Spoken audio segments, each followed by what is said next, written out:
Stern has become such a wussified sycophant, he doesn't realize that telling Kamala that he'd vote for a wall is telling her that he knows she's as dumb as one.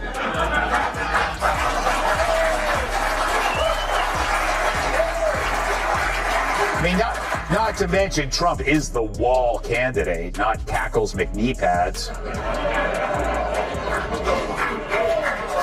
Stern got even more pathetic, wondering how she doesn't nap.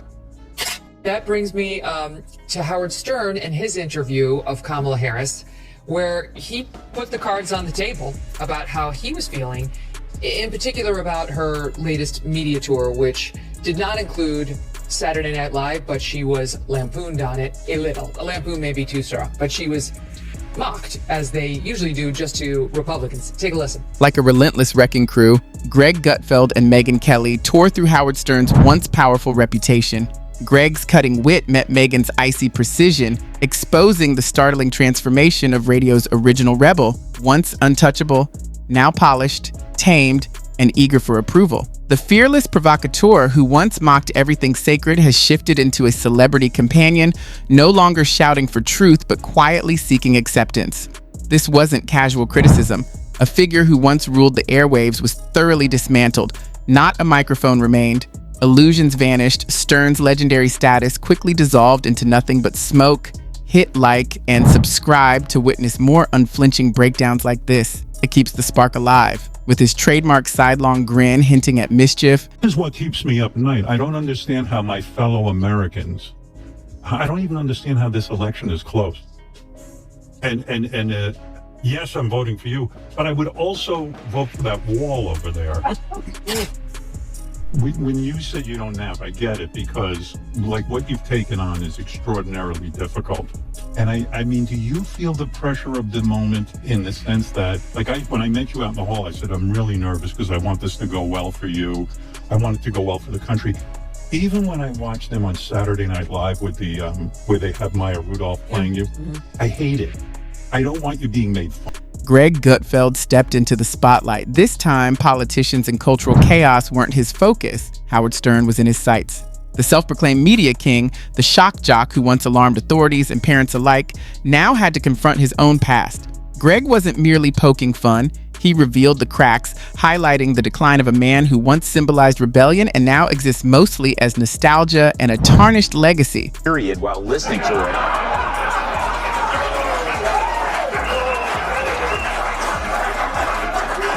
You should hear what keeps him up at night. Greg opened by pointing out Howard Stern's dramatic transformation. What was once the wild, unchecked force of radio had become a carefully curated show, more like a therapy podcast than a cultural rebellion. He quipped that watching Stern now is like discovering your favorite punk hero suddenly owns a chic Hamptons estate, serving organic tea and giving emotional guidance. Stern used to chase everything, Greg reminded the audience. Celebrities, politicians, taboos, nothing. She also appeared on Howard Stern, where he said he'd even vote for a wall over Trump. Harris replied, I'm not a wall, but I am plastered. Was off limits. Today, Stern spends his time apologizing for the very jokes that built his fame, all while sipping health drinks. According to Greg, he didn't just surrender his power, he sold everything that came with it.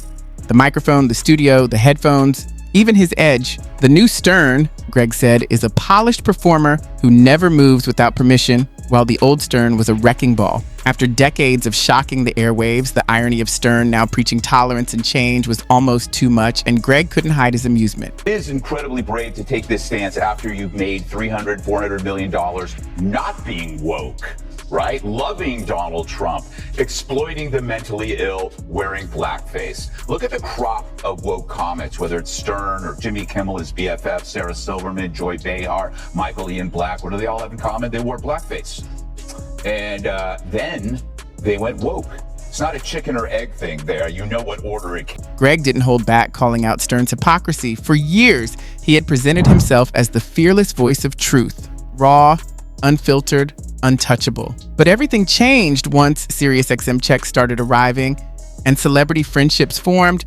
The outsider persona became a carefully managed role. Handlers, rehearsed questions, and controlled access replaced spontaneity.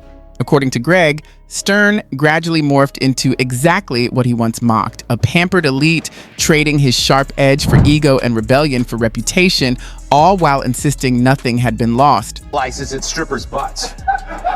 With accuracy, I might add. Now he's worried the possible leader of the free world can't handle his verbal foot rub. I wonder if he used to get this nervous for the strippers before he'd spank them on their bare asses with a dead fish. Greg tore into Stern for rolling out the red carpet for celebrities, catering to their egos like a high-end concierge despite his past disdain for Hollywood pretense. The raw, unpredictable radio had been transformed into a polished PR lounge where Stern nodded along like a therapist seeking comfort while guests soaked in applause. Stern's studio, Greg claimed, had become a museum of fading relevance, heavy with nostalgia, calm instead of chaotic. Stern wasn't simply aging gracefully, he had crystallized into a carefully curated exhibit of ego and memory. Even the audience had changed. Those who remembered Stern's wild nines would need patience to endure today's tame commentary. Instead of shaking up society, the king of all media now seemed to mourn it. And then, before launching into his next critique, Greg gave Megyn Kelly a moment to shine. Okay, I hope you had a good week. I did, and no thanks to Howard Stern. True, the New York Post reported that Stern hit a chic restaurant in NYC with a crew of A-listers, including Jimmy Kimmel, Jennifer Aniston, John Hamm, Justin Theroux, Jason Bateman. I was not invited.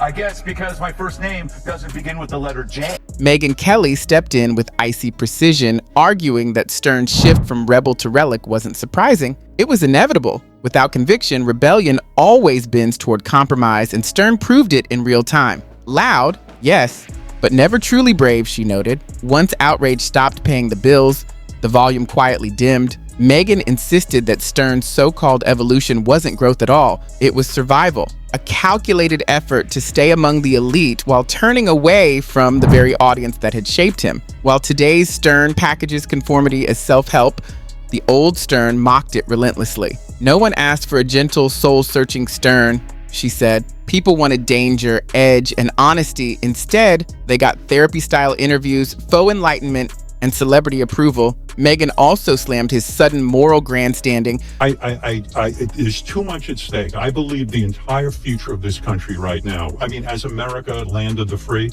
home of the brave, I think it's literally on the line. I agree with you. And when I see them, how did you react to this Saturday Night Live? Here's Stern on anyone daring to poke a little fun at Kamala. Even when I watch them on Saturday Night Live with the where they have Maya Rudolph playing you, I hate it. I don't want you being made fun of. Oh my God. There's too much at stake. I believe the entire future of this country right now, I mean, as America, land of the free, home of the brave, I think it's literally on the line. So a guy who's supposed to be funny for a living now claims her candidacy is too important to joke about. Pointing out that the same man who once thrived on provocation now lectures others about respect while pretending his past never existed. She labeled it revisionism, not redemption. A carefully crafted history designed to dodge responsibility. Megyn quickly highlighted the irony. The man who once fought censorship now hides behind political correctness.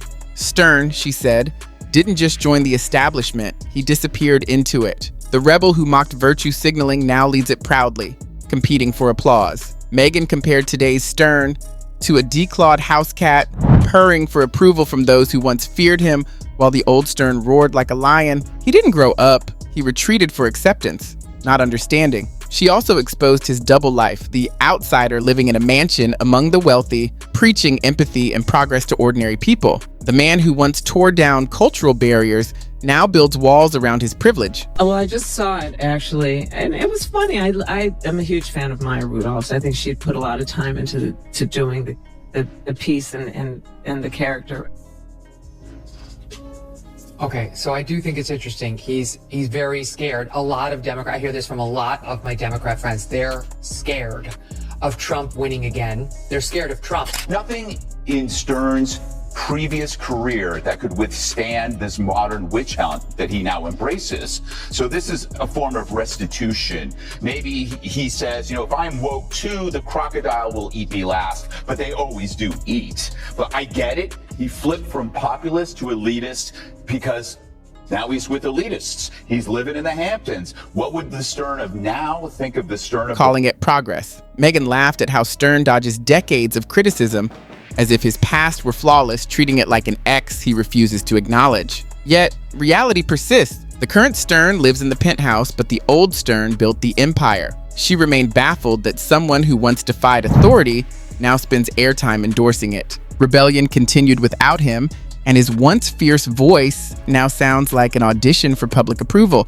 She argued that Stern fears being labeled, criticized, or out of step with the elite he desperately wants to impress. Then came her knockout line. Howard Stern didn't evolve, he shrank. While still claiming to be the fearless voice behind the microphone, he surrendered to comfort, wealth, and approval. Now, even a multi-million-dollar contract comes with a microphone filter. Greg added one last jab, likening Stern to a comedian who, after losing the punchline, keeps repeating the same story. Each broadcast seems like an appeal for acceptance from a society that never embraced his authenticity. According to Greg, Stern's upcoming shows will feel more like a retirement hour, warm drinks in hand, guests in robes, discussing emotions instead of providing entertainment. After the Columbine massacre, that the killers should have raped the students before killing them. Not that I like that Stern, but this pendulum swing from saying the most tasteless thing in the universe to putting your balls in a Tic Tac container. You gotta wonder what's going on here.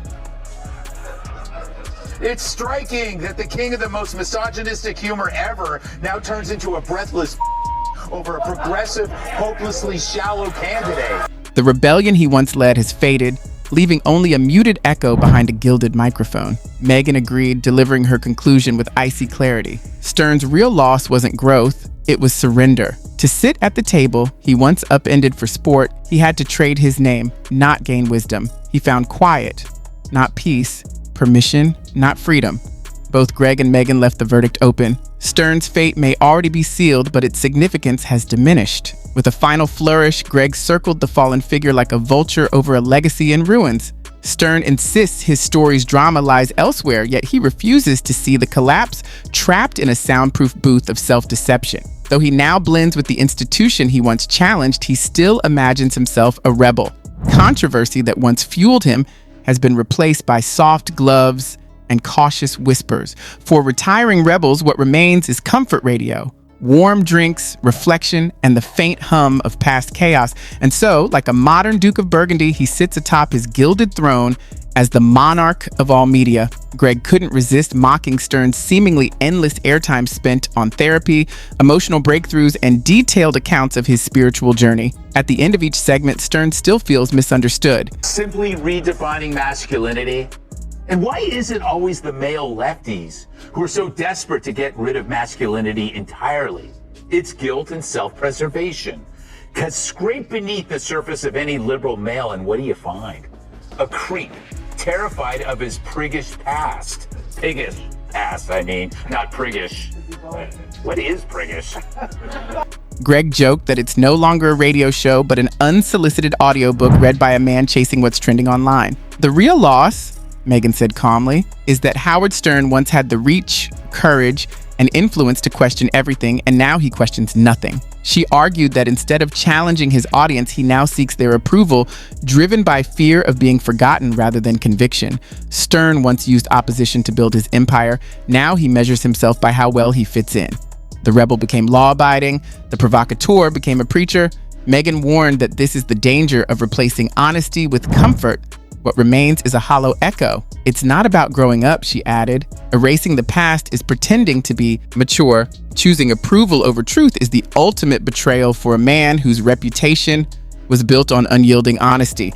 Greg added that Stern didn't just leave the building. He rebuilt it as a shrine to himself. Every broadcast became a chance for self-admiration after the rebel stage was torn down and replaced with mirrors. The man who once vowed to dismantle the system now carefully polishes it. Stern didn't evolve, he lost himself. The shock jock became a haven. The provocateur became an appeaser. The voice of defiance is hidden behind velvet walls of comfort he once ridiculed. A kingdom doesn't fall when a king stops leading and starts chasing applause, Greg said. Yet even so, Howard Stern could never make a microphone as loud as the deafening silence of what remains.